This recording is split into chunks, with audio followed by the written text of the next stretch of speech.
Psalm 71, 15 and 16 says, sorry, I will tell everyone about your righteousness all day long. I will proclaim your saving power, though I am not skilled with words. I will praise your mighty deeds, O sovereign Lord. I will tell everyone that you alone are just. And today, I'm grateful for life, health, strength, grateful for my wife and my children and health, strength, each and every one of you. There's just so many things to be grateful for. It's Friday, everyone.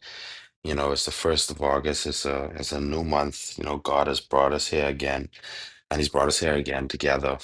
So that's something alone to be thankful for and to give God the glory for.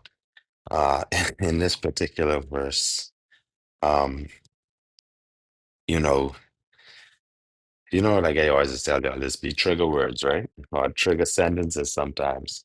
And in this particular verse, um, what stood out to me, right, was that the author reminded us about something that he reminded us, he only could have been speaking to us, but he was speaking to God. But I mean, in this context, he had to been letting us know that he wasn't skilled with words, right?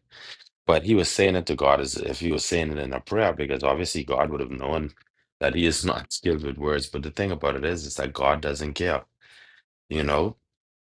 Um, but the most important thing that I got out of this particular scripture was that he was showing God that he's trying, you know?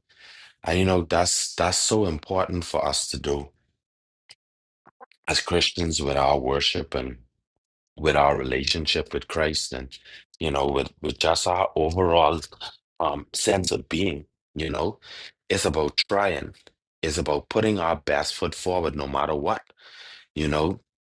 A lot of times it is get hard, like speaking for myself, you know. And I mean, it's only through the grace of God, only through the grace of God. But we have to continue trying. We have to keep putting our best foot forward. We have to keep, at least showing God the effort, because He can carry us the rest of the way.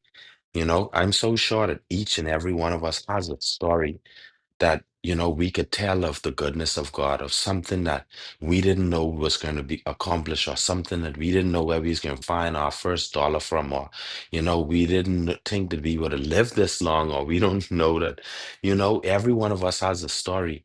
That's something that only us and God know. It's very personal, those stories, because sometimes they things that we're not um we're ashamed of. Sometimes there are things that we're not